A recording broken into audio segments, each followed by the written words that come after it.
Բարի երեկո, Ազատություն TV-ի ուղիղ եթերը լրատվական կենտրոնն է շարունակում։ Առաջիկա րոպեներին դիտեք։ Պաշտոնյաներն այցելել են հաղթանակի զբոսայգի, վարչապետը Սյունիքում է ծաղիկներ խոնարհել բոլոր նահատակների հիշատակին։ Մոսկվայի Կարմիր հրապարակով զինտեխնիկա այս տարի չանցավ, փոխարենը հյուսիսկորեական շարասյունը քայլեց։ Ագարակ, ամառ,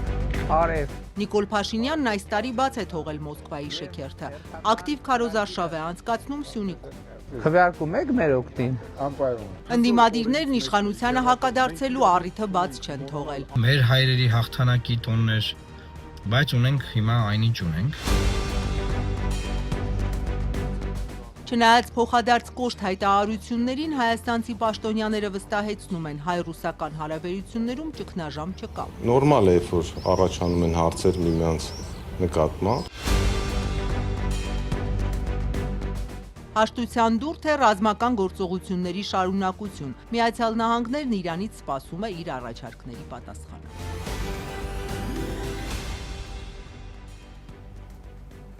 Այսօր Հայաստանում նշվում է հաղթանակի և խաղաղության տոնը։ Հաղթանակի զբոսայգին մարդաշատ էր և ծաղկաշատ տոնի առիթով մոնումենտում այսօր ծաղիկներ են խոնարհել նախագահը, մի շարք բարձրաստիճան պաշտոնյաներ։ Նաև ամենայն հայոց կաթողիկոսը, ինչպես վերջին տարիներին իշխանությունից առանձին։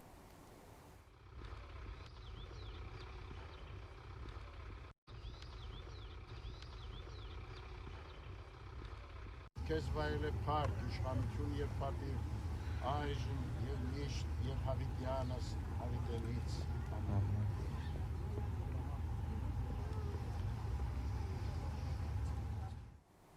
Վարչապետը կառավարության մի շարք անդամների հետ երեկվանից Սյունիքում է, քարոզարշավի, ու այսօրվա տոնն էլ նրա համար առիթ է դարձել խոսելու հայ-ադրբեջանական խաղաղությունից։ Մինչ իշխանությունը եռատոնը հանել է իր բառապաշարից, ընդդիմադիրներն են հիշում և հիշատակում, ով արեց այնպես, որ Շուշիի ազատագրումն ու Արցախի պաշտպանության բանակի ստեղծման տարեդարձը նրանց կարծիքով միայն հիշողություն դառնա։ Վարչապետը հաղթանակի օրը ոչ մոսկովյան շքերթում, ոչ էլ Երևանի հաղթանակ զբոսայգում անցկացրեց, ինչպես նախորդ տարիներին էր անում։ Սյունիքում քարոզարշավ անցկացնող վարչապետն այսօր Կապանում ծաղիկներ է խոնարհել, հարգանքի տուրք մատուցել, ինչպես գրել է, մեր բոլոր նահատակների հիշատակին։ Նաև տեքստային ուղերձ է հրապարակել, որում ֆաշիզմի դեմ տարած հաղթանակից բացի անդրադարձել է հայ-ադրբեջանական հարաբերություններին։ 2026 թվականի մայիսի 9-ը նշում ենք Հայաստանի և Ադրբեջանի միջև հաստատված խաղաղության պայմաններում։ Արդեն 2 տարի Հայաստան-Ադրբեջան հրաձգության հետևանքով ոչ զոհ ունենք, ոչ վիրավոր, մեր սահմանամերձ բնակավայրերը ապրում են հրաձգություններից զերծ միջավայրում։ Սա կարևորագույն ձեռքբերում է, որ մեր երկրի անկախությունից ի վեր առաջին անգամ ունենք։ Նախքան 44-օրյա պատերազմը վարչապետ Փաշինյանը մայիսի 9-ը հիշատակում էր որպես եռատոն, հայրենական պատերազմի հաղթանակի օր, Շուշիի ազատագրման և Արցախի պաշտպանության բանակի ստեղծման տարեդարձ։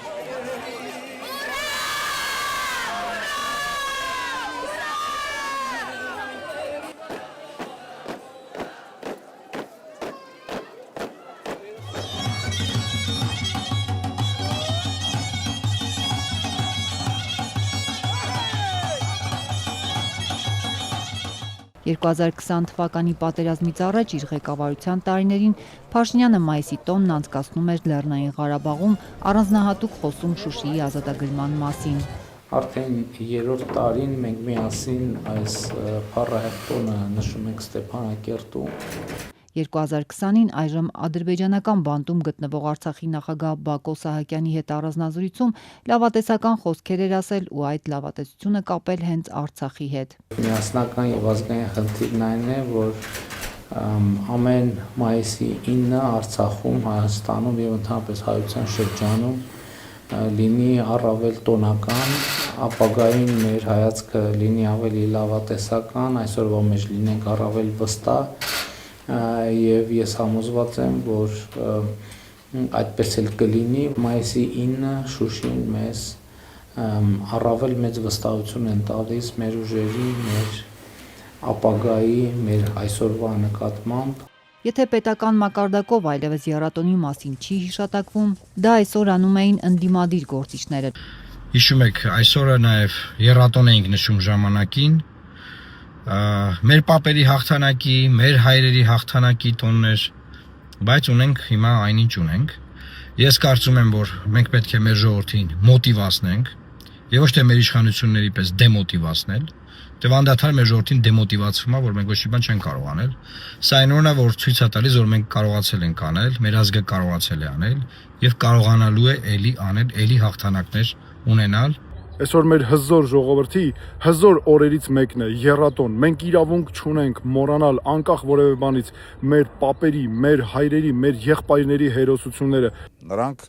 նսեմացնում են մեր պատմության բոլոր հերոսական դրվագները, նրանք նսեմացնում են նաև մեր ինքնությունը։ Ցավոք մենք այսօր նշում ենք այս տոնը Հայաստանի Հանրապետության տարածքում, սակայն տեղյակ եք, որ սա մշտապես եղել է եռատոն։ 2023-ին ու նաև անցած տարի վարչապետ Նիկոլ Փաշինյանը Մոսկվայի Կարմիր հրապարակում զորահանդեսի է մասնակցել Բելարուսի, Ղազախստանի, Տաջիկստանի, Ղրղստանի, Ուզբեկստանի եւ Թուրքմենստանի ղեկավարների հետ։ Военно-музыкального училища имени генерал-лейтенанта Валерия Халилова։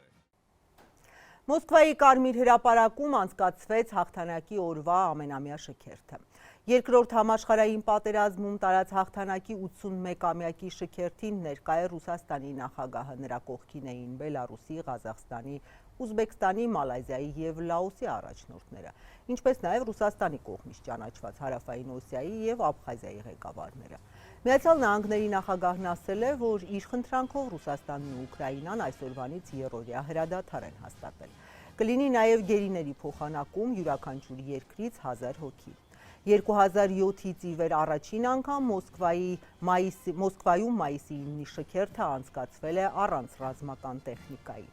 Ռուսաստանի ռազմական գերատեսչությունը որոշումը բացատրել է ուկրաինական հարվածների հնարավոր սպառնալիքով, սա մեջբերում էր ռուս զինվորականների հետ Կարմիր հրապարակով նաև ռուսներին ռազմաճակատում աջակցած հյուսիսկորեական շարասյունն է անցել։ Հայաստանի վարչապետը այս տարի չգնաց Մոսկվա, որոշումը բացատրելով քարոզարշավով։ Չնայած երկկողմ սուր հակադարձումներին Երևանում անցկացված եվրոպական երկու գագաթնաժողովներից եւ դրանց շրջանակում Զելենսկու Երևան այցից հետո Ռուսաստանի արտգործնախարարության մակարդակով դժգոհությանը հայաստանցի պաշտոնյաները հայ-ռուսական հարաբերություններում ճգնաժամ չեն տեսնում։ Հայ-ռուսական հարաբերությունները ունեն երկար պատմություն, ներկայիս դրությամբ որոշ խնդիրներ կան, որոշ հարցեր կան, որոնք մենք քննարկում ենք մեր ռուս գործընկերների հետ։ Ես չէի անվանի դա ճգնաժամ։ Բոլոր այսպիսի իրավիճակներում, երբ աշխարհում կան այսպիսի զարգացումներ, նորմալ է, որ առաջանում են հարցեր միմյանց նկատմամբ եւ մենք փորձում ենք երկխոսության միջոցով հասցեագրել այդ բոլոր հարցերը։ Դեսպանը կանչվել է, փոխանցել են հայտագիր,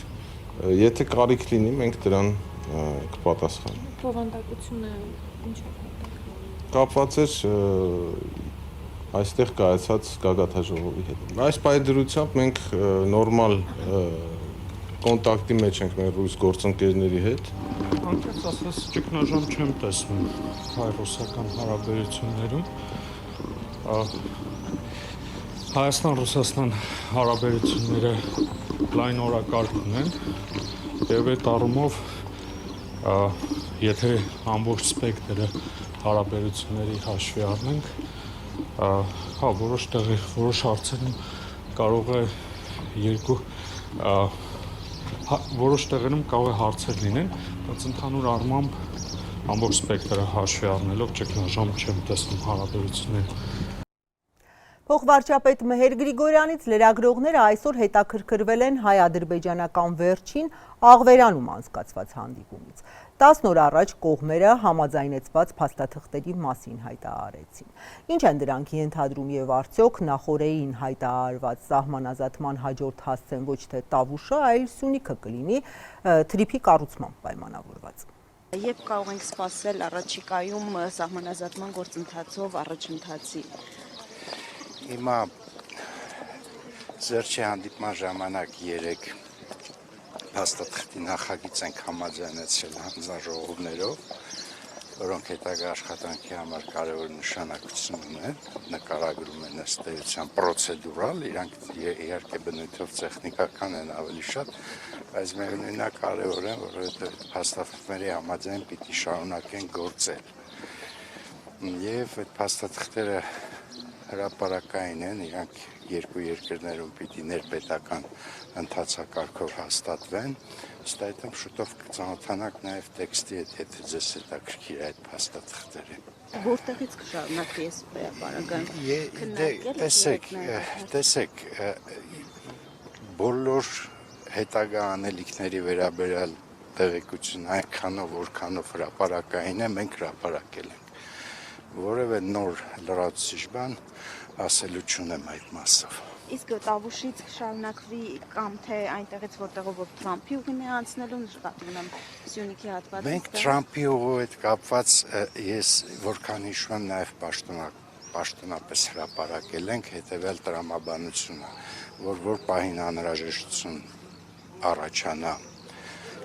կոնկրետացնել անցումները Թրամփի ուղու հետ կապված, այդ հատվածները մենք առանցին կսահմանազատենք։ Չմոռանանք, որ այսօր քարոզարշավը եւս շարունակվում է։ Իշխող քաղաքացիական պայմանագիրը դեռ Սյունիքում է։ Զայրանալու առիթներ վարչապետը այստեղ շատ չի ունեցել, բացառություններ մի տղամարդ, որը փորձում էր զինվորականների խնդիրները ներկայացնել։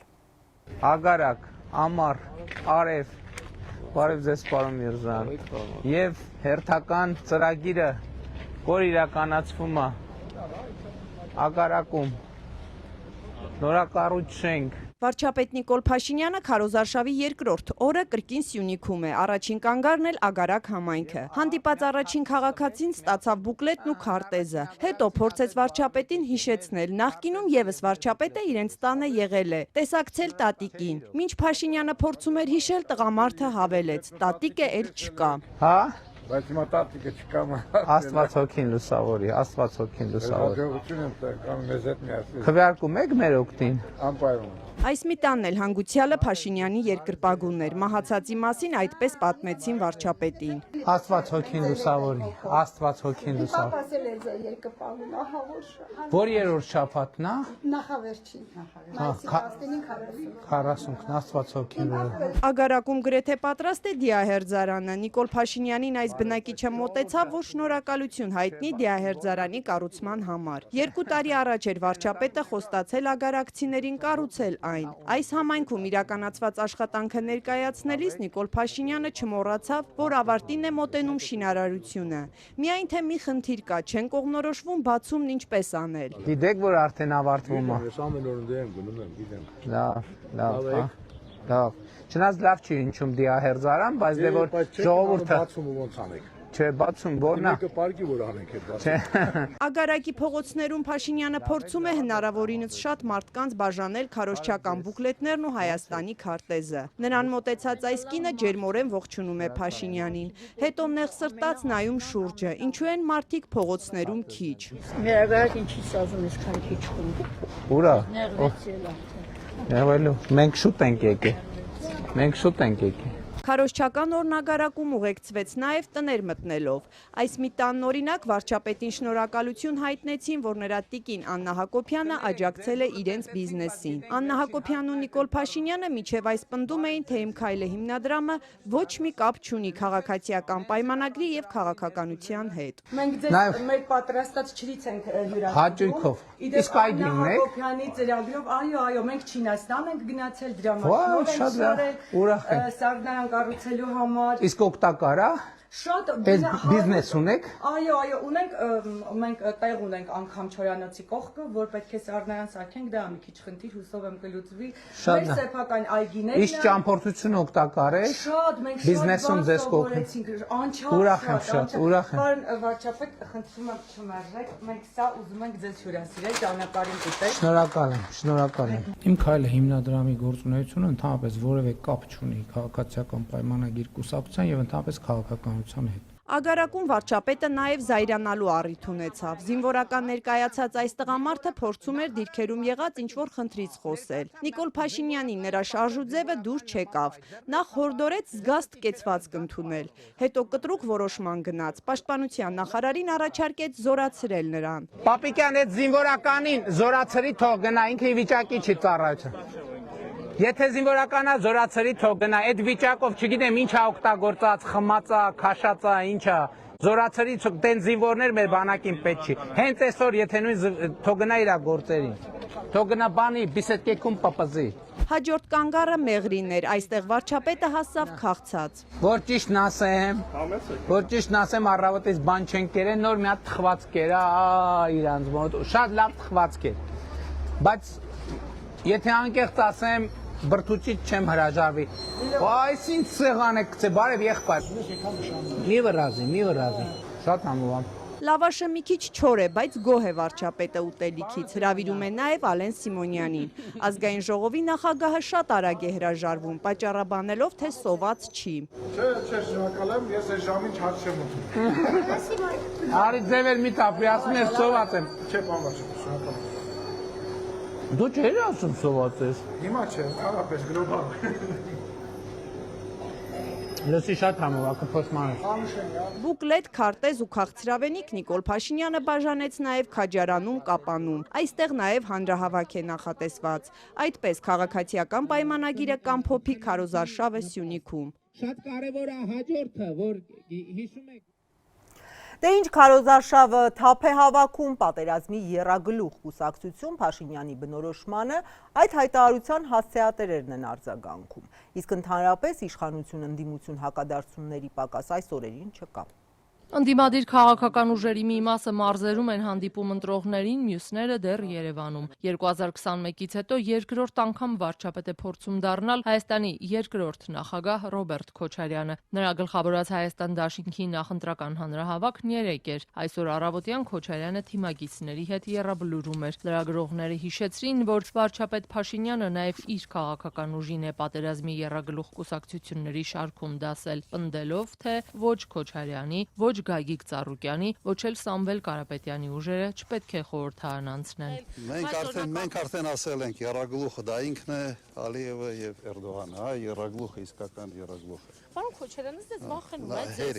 ուժերից Փաշինյանը, որ այդպես հերիքա։ Մի քիչ այն տեղը չի, որտեղ ծավալվեք էլի կներեք։ Խորհրդարանական նախորդ ընտրություններում անցողիկ շեմը չհաղթահարած Հայ ազգային կոնգրեսի վարչապետի թեկնածուն Լևոն Զուրաբյանն է։ Հաղթանակ զբոսայգում Զուրաբյանը հայտարարեց, թե իրենք գիտեն ինչպես կառուցել հզոր պետություն, որը կապահովի ժողովրդի ազատությունը, ինքնիշխանությունն ու բարեկեցությունը։ Հորդորեց կարդալ իրենց նախընտրական ծրագիրը։ Բոլոր քաղաքական ուժերը գալիս են ասում են,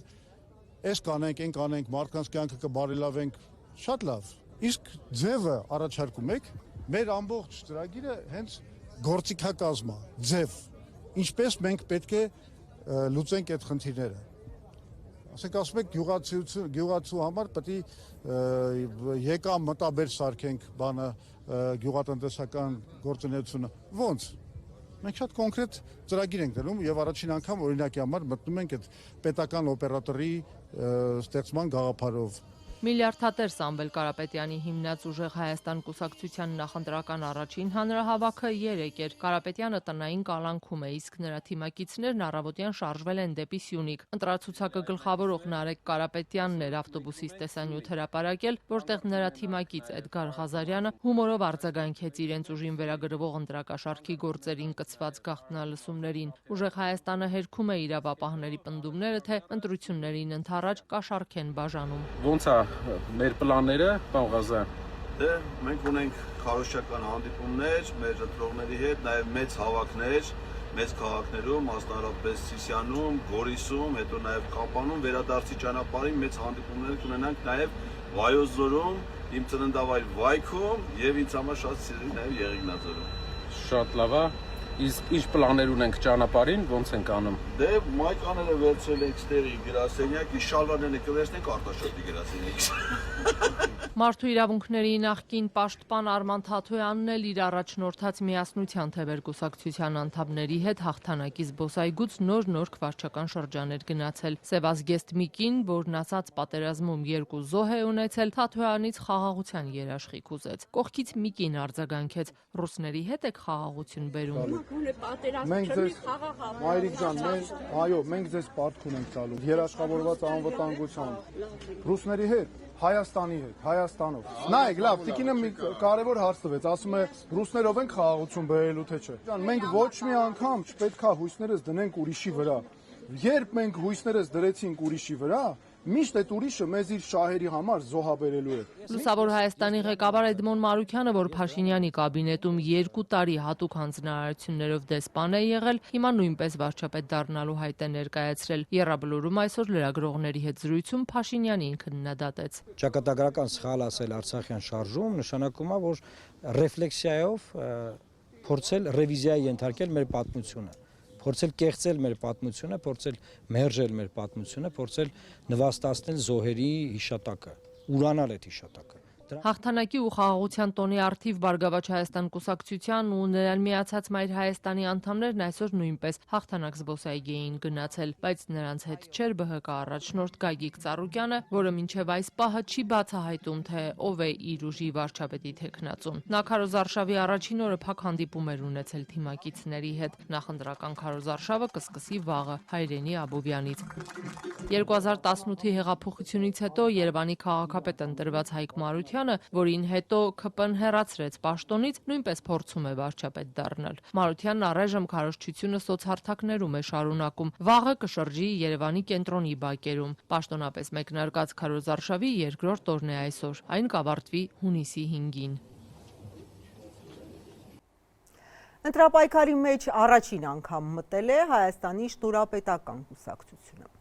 Նրա լիդերն էլ չնայած նոր մարդ է քաղաքականության մեջ, բայց հասցրել է Հանրապետական ինստիտուտի սոցհարցումներում հայտնվել, դաշտի վետերանների կողքին։ Նրանցից շատերի հետ խորհրդանում իր տեղը ապահովելուն վստահ քաղաքական այս ուժը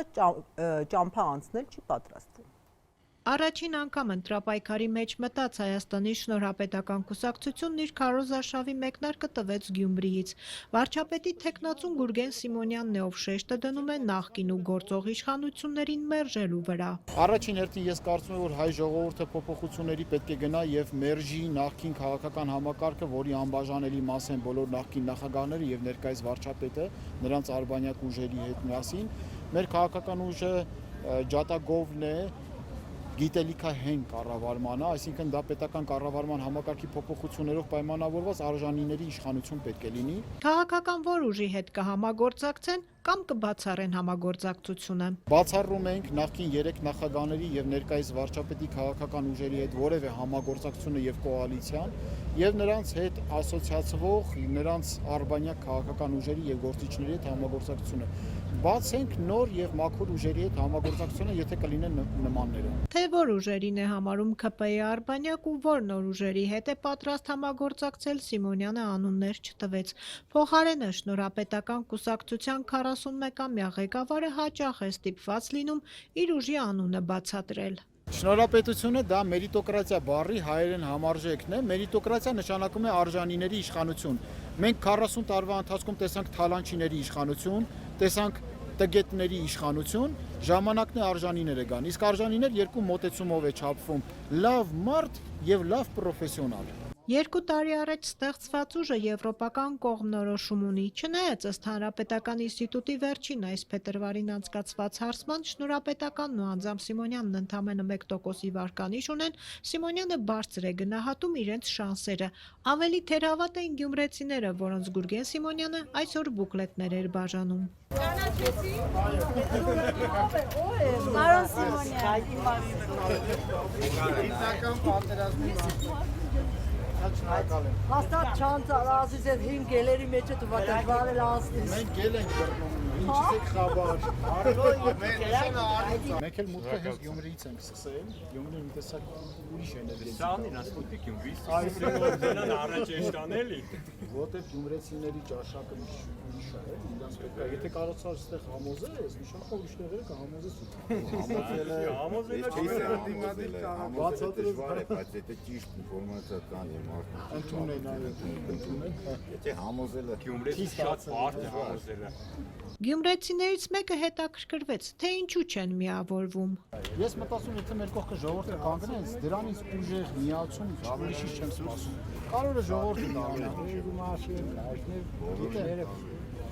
Շնորհապետական կուսակցությունը մեկ անգամ էլ քարոզարշավի ավարտին Գյումրի կգա, այսօր նաև հարևան մարզեր էին այցելելու։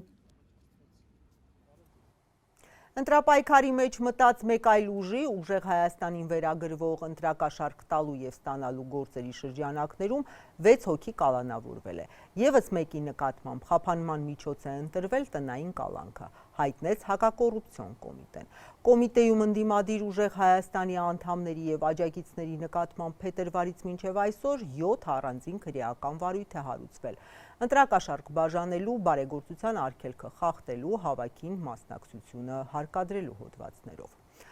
Կուսակցությունը հերքում է կաշարք բաժանելու մեղադրանքները, այդ գործերը որակում մեջբերեմ ռեպրեսիա։ Մինչ իրավապահները տեսանելիորեն ակտիվ են ընդդիմադիրներին վերաբերող բացահայտումներում, Սամվել Վարդանյանը 2 տարի է սպասում է, որ ինչպես նա է պնդում, իրեն խոշտանգած ոստիկանները պատժվեն։ Այս ընթացքում նրանց կարիերան միայն ծաղկել է։ Ոչ միայն չկան մեղադրյալներ, այլև ինձ ուղեկցող ոստիկանները շարունակում են պաշտոնավարել, պաշտոնի բարձրացում ստանալ։ Ակտիվիստ Սամվել Վարդանյանն արդեն 2 տարի է պնդում է, իրեն խոշտանգել են ու 2 տարի այդ մարդիկ բացահայտված չեն։ Իրավապահները դեռ քննում են, թե ով կամ ովքեր են ավտոմեքենայից իջեցրել Սամվել Վարդանյանին, մինչ նրան ուղեկցող ոստիկանները բնական կարիքներն էին հոգում քիչ այն կողմ ծեծել ու հեռացել։ 31-ամյա ակտիվիստին ձերբակալել էին, երբ նա ավտոբուսում այն ժամանակ իշխող խմբակցության падգամավոր Հակոբ Ասլանյանի հետ կոպիտ լեզվակռվի էր բռնվել։ Ձերբակալությունից հետո գիշերով ոստիկանական ավտոմեքենայով տարել էին քննչական կոմիտեի Երևանի քննչական վարչություն, բայց ինչպես Սամվելն է պնդում, շեղվել էին ճանապարհից, կանգնեցրել ավտոմեքենան։ Դուրը բացել է սկզբից դիմակավորված մի հոգի հայոյախառն արտահայտություններով արից տեղասեմ, այնուհետև տեսել եմ երկրորդին եւս դիմակավորված, այնուհետև ճակատների մեջ խրախճանքին միացել է երրորդը եւ ֆիքսել եմ 3 հոգի, որոնցից առնվազն մեկը բժշկական ձեռնոցներով վերանսփակելուց։ Այսօր Սամվելը պնդում է, այդ 2 ոստիկանները գիտեին, թե ինչ է սպասվում իրեն եւ հատուկ էին շեղել ճանապարհը, որ 3-ից 4 դիմակավորված անձինք ծեծեն իրեն։ Կասկածներ ունի, որ իրեն պատժել են իշխանական падգամավորի նկատմամբ իր վերաբերմունքի համար։ Ճանապարհից, սովորական ճանապարհից, որը տանում էր դեպի Ազատության պողոտայի վրա գտնվող դարպասը, շեղվել են դեպի ձախ կողմ, որը չօգտագործված, լքված շինություններով, խոտածած, ինչ-որ մոլախոտերով, քայքայված ասֆալտով, քայքայված բետոնով հատված էր։ Թեև իրավապահներն արագ վարույթ էին նախաձեռնել խոշտանգման հոդվածով, բայց 2 տարի անց նույնիսկ պատասխանատվության չեն ենթարկել ուղեկցող 2 ոստիկաններին, որոնք պատասխանատու էին իրենց հսկողության տակ գտնվող քաղաքացու համար։ Ավելին, նրանք առաջխաղացում են ստացել, ասում է Սամվելն ու նկատում, որ իր ձեռքի տակ եղած այս փաստերը թույլ են տալիս պնդել, հանցագործությունը չի էլ բացահայտվելու։ Չեն բացահայտում, որովհետև գործը ոտքից գլուխ քաղաքական է։ Սամվելը հիշում է, որ իրեն ձերբակալելուց հետո ազգային ժողովի նախագահն էր անդրադարձել թեմային, իրեն ոչնչություն էր անվանել, իսկ արարքն առանց դատարանի վճռին սպասելու որակել խուլիգանություն։ Դրանից կարճ ժամանակ անց դատարանը նրան մեղավոր ճանաչեց հենց խուլիգանության համար։ Կերծվածքներ են եղել, գլխի հատվածում մազերի մեջ ինչ անանման հետքեր են եղել, թևերից են կապտուկներ, դեղին հատվածներ եղել, ծնկի շրջանում, ճակատի շրջանում ուռացություն է եղել, ինչը իդեպ հաջորդ օրը երբ ձգվեց ինձ տալ են դատաբժշկական փորձաքննության, մեծ դժկամությամբ էր բժիշկը արձանագրում ու միայն իմ ցույց տալուց հետո էր արձանագրումներ անում։ Ոչ մարմնի վրայի հետքերը, հագուստի ու կոշիկների վրայի խոտը, ոչ էլ հարցաքննություններն ու առերեսումներն անցած 2 տարում բավարար չէին հստակեցնելու մեղադրյալներին։ Օրերս գլխավոր դատախազն էր անդրադարձել այս դեպքին։ Այստեղ 2 լրացուցիչ փորձաքննություն է նշանակված, որի արդյունքներն ենք սպասում։ 3 եմ ճշտել եւ արդեն գնահատականների հարցը կհասկանանք։ Նմանատիպ պատասխան գլխավոր դատախազը նույն խորհրդարանում տվել էր ուղիղ 1 տարի առաջ։ Այն ժամանակ էլ էր Աննա Վարդապետյանը սպասում փորձաքննությունների պատասխանների։ Դրանք ստացվել էին, դատախազն ասել էր կծանոթանա արձագանքի, բայց 1 տարի անց դատախազը լրացուցիչ փորձաքննությունների պատասխանների է սպասում։ Ինչու անցած տարվա փորձաքննությունները բավարար չէին եւ այդ ինչ նոր փորձաքննություններ են, իրավապահները չեն մանրամասնում։ Իր քայլերը, իմ գնահատմամբ հանցավոր անգործությունը այս խոշտանգման գործի մասով ու մի շարք այլ դրվագներով, այլ աղմկահարույց դեպքերով, քաղաքական դեպքերով իրենց գործողությունները դատախազության կամ իրենց հանցավոր անգործությունը բերել են ինձ այդ մտքին։ Սամվելն ու փաստաբանը շարունակում են պնդել, առանց փորձաքննությունների էլ կարող էին պարզել մեղադրյալների շրջանակը։ Ռուբեն Մելիքյանի խոսքով հարցաքննությունները, ոստիկանների հետ առերեսումները, դեպքի վայրի զննությունը բավարար էին գոնե ոստիկաններին մեղադրանք առաջադրելու համար։ Նրանց գործն էր ձերբակալվածին ապահով տեղ հասցնել, բայց դա չեն արել։ Ոստիկանների կողմից գոնե անփոփության մասով ամեն ինչ ակնհայտ է։ Սամվել Վարդանյանի խոշտանգման գործի մասին հիշատակված է նաև Միացյալ Նահանգների պետդեպարտամենտի զեկույցում։ Դրանում նշվում է նաև, որ Հայաստանում իրավապահների չարաշահումների հին ու նոր դեպքերի անպատժելիությունը շարունակվում է, ենթադրյալ հանցագործները շարունակում են պաշտոնավարել եւ նույնիսկ առաջխաղացում ստանալ։ Լոռի տեղափոխվենք, վարչապետի մակարդակով հայտարարություն է հնչել, թե համայնքային սեփականությունը կոպեկներով այլևս չի օտարվելու։ Կոնկրետ այստեղ հողերի օտարման նոր կարգը շրջանցելու ձևը գտնվել է։ Հիմա փաստերով։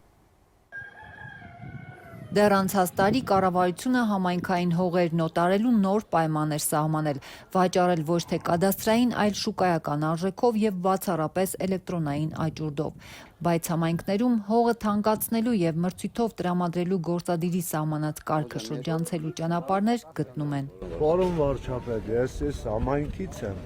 Մեկ շաբաթ առաջ Գավառի Բերդկուն գյուղում մի բնակիչ վարչապետ Փաշինյանին բողոքում էր, որ տուն կառուցելու համայնքային հողակտորը շուկայականին համարժեք 7.5 միլիոն դրամ են գնահատել, իսկ դա իր համար անհասանելի շքեղություն է։ Վարձով եմ ապրում գյուղի մեջ, իմի մեկ կտոր հող, ինձի շուկայական գնով եկան հաշվարգարին։ Վարչապետ Նիկոլ Փաշինյանն արձագանքեց, թե կառավարության որոշումն է, համայնքային սեփականությունը կոպեկներով այլևս չի օտարվելու։ Մենք տարբեր տեղեր ենք, համայնքներ, որ գնում ենք, մարդիկ բողոքում են, ասում են, մեր գյուղերի հողերը քառակուսի մետրի 50 դրամ, 70 դրամ, 80 դրամ վաճառում են։ Ու եղել է, հետո նայել ենք, տեսել ենք իրոք տենց խնդրեմ կա։ Հիմա կարգ ենք ընդունել, որ հողերը վաճառվեն շուկայական գնով։ Հիմա որ ասում եք 7 միլիոն դրամ, այդ հողի գինը 7 միլիոն դրամ է։ Գործադիրի ղեկավարի պահանջը հստակ է։ Համայնքի ղեկավարները պետք է հողին վերաբերվեն որպես սեփականի եւ օտարեն միայն թափանցիկ մրցույթների միջոցով։ Մեր պետության խնդրեմը էդ է, որ մենք մեր անձնականին ուրիշ կերպ ենք վերաբերվում, ասում ենք, ոնց կլինի 1000 դրամը, հələ պետք է 1500-ով ծախենք։ Բայց որ համայնքայինա պետական ասում են, հա դե ջան, դա անտեր է էլի, հա ոչինչ 50 դրամով տվեք, չէ, մենք ասում ենք, որ չէ, տեր կա այլևս, ու դուք էլ եք այդ տերը։ Մինչդեռ Լոռու մարզում պատկերն ուրիշ է։ Օրինակ Սպիտակի ավականու միայն վերջին նիստում 4 հողակտոր վաճառվել է առանց որևէ աճուրդի, ուղղակի վաճառքի եղանակով։ Որոշումներից 3-ը վերաբերում է Կարինե Աջամյանին, որ իր նախկինում վարձակալած 1.5 հեկտար վարելահողը սեփականացնելու համար վճարել է քառակուսի մետրի դիմաց ընդամենը 67 դրամ։ Ընդ որում ավականու նիստում կծկտուր տվյալներ հնչեցին ու պարզ չեղավ, երբ է Աջամյանը վարձակալել 1.5 հեկտար վարելահողը։ 2020 թվից է վարձակալություն։ Չէ, 20 թվին կարծեմ ժառանգություն բան են ընդունել, ավելի շուտվա է։ Նույն սխեմայով եւ նույն 67 դրամով 2.7 հեկտարի սեփականատեր է դարձել Ժորա Նազարյանը, թեև նրա վարձակալության ժամկետների մասին տվյալները եւս անորոշ են, օտարման որոշման մեջ որևէ նշում չկա։ Ավելի ուշագրավ է Գարիկ Դանիելյանի օրինակը, ով 2024-ին Սպիտակում քաղաքապետի միանձնյա որոշմամբ 3 հեկտար վարելահող է վարձակալել քառակուսին 2 դրամով։ 2025-ի դեկտեմբերին, երբ աճուրդի եւ շուկայական արժեքով օտարելու կառավարության պահանջն ուժի մեջ էր, ավականին ընդամենը 1.5 տարվա վարձակալին թույլատրել է ուղիղ վաճառքով սեփականացնել 3 հեկտարը դարձյալ նույն 67 դրամով։ Թեև ավականու որոշման մեջ նշված է, որ շուկայական արժեքին մոտարկված գին են սահմանել, բայց այս նույն 67 դրամը գործել է նաև նախորդ տարիներին, երբ տարածքները կարող էին վաճառել ավելի էժան կադաստրային արժեքով։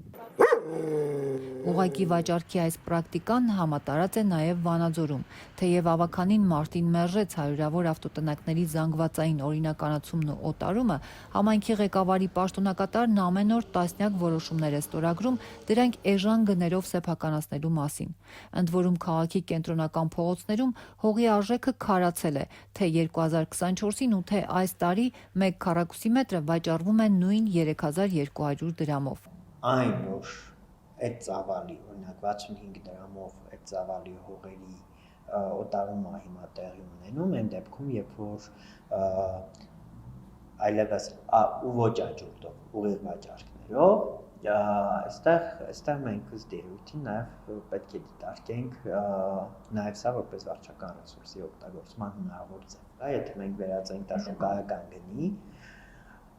մի քանի տասնյակ անգամ ավելի ցածր գնով է։ Ուղղակի ժողովրդավարություն հասարակական կազմակերպության ղեկավար Գևորգ Քոթանջյանն այս ակտիվության մեջ նախընտրական միտում է տեսնում։ Լոռու հող հատկացումներն ու շինթույլտվությունները շեշտակի ավելացել են հենց ընտրությունների շեմին։ Տարօրինակ կերպով, օրինակ նույն սպիտակը այս պահին նաև ավականով բավականին մեծ քանակությամբ հողերի օտարում է, այն ինչը որ 2025 թվականին առհասարակ տարվա ժամանակացույցով ավելի մեղմ էր, քան հիմա։ Մեկ տարի առաջ Փաշինյանը կառավարության նիստում ավելի կոշտ էր արտահայտվել, նախկինում չնչին գներով վաճառված համայնքային գույքի հետքերով հարուցված քրեական գործերից խոսել։ Ոնց կարա Հայաստանի Հանրապետությունում 100 դրամով հող վաճառվի։ Եթե 100 դրամով հող է վաճառվում, փակեք այդ, արգելեք։ Համայնք ասում է եկամուտ եմ, իմ եկամուտն եք փակում, մենք կտանք այդ 100 դրամանոց հողի փողը, պետական բյուջեից կտանք, արգելեք, փակեք, ոչ մի հող 100 դրամով մի վաճառեք։ Եթե չկանգնացնեին համայնքները, չգիտեմ ոնց կհնչի, այդ համայնքների հետևից ենք ընկնելու, գնալու ենք, տենանք այդ ինչա կատարվում այդտեղ։ Մինչդեռ 100 դրամով հող վաճառելու արգելքները դեռ չեն գործում։ Ինչու համայնքների ղեկավարները կառավարության այս պահանջը բառացի չեն ընդունել։ Արդյոք իրենց պատկանող հողատարածքները քաղաքի սրտում քառակուսի մետրը 1200 դրամով կվաճառեին։ Ինչպես տեղի է ունեցել Վանաձորում։ Յուրայինների թե արտոնյալների համար են այս արտոնությունները, թե ընտրություններից առաջ վերևներից կանաչ լույս ունեն, պարզ չէ։ Համայնքապետարանից վստահեցնում են, օրենք չեն խախտում։ Չնայած մի դեպքում, օրինակ Բերդկումքի բնակչին տան չափով հողը 7 միլիոն են գնահատում, մյուս դեպքում Վանաձորի կենտրոնում 340,000 դրամով ավտոտնակի տարածք վաճառում։ Մինչդեռ Լոռու պաշտոնյաներն առիթը բաց չեն թողնում շեշտելու, թե կոպեկներով համայնքից գողացածը հետ են բերելու։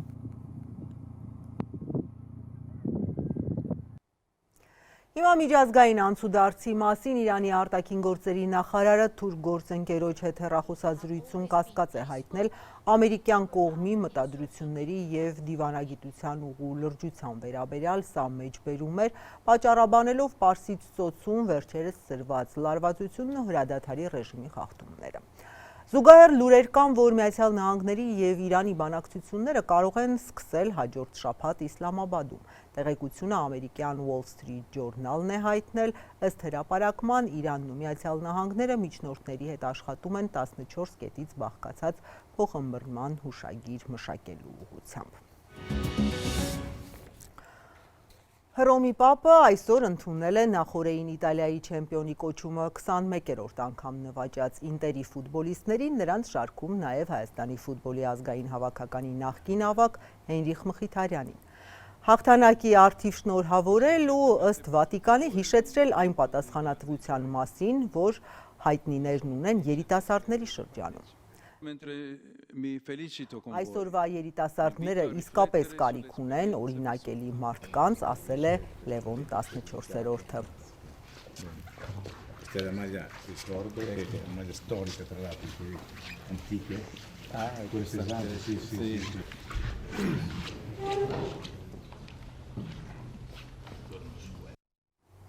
Սրանք էին թողարկման թեմաները, ես ձեզ հրաժեշտ եմ տալիս հիշեցնելով ազատություն.am կայքում լրահոսը թարմացվում է սոցցանցերի մեր էջերում, նույնպես այնտեղ նոր տեսանյութեր ևս կարող եք գտնել, հետևեք, հաջողություն։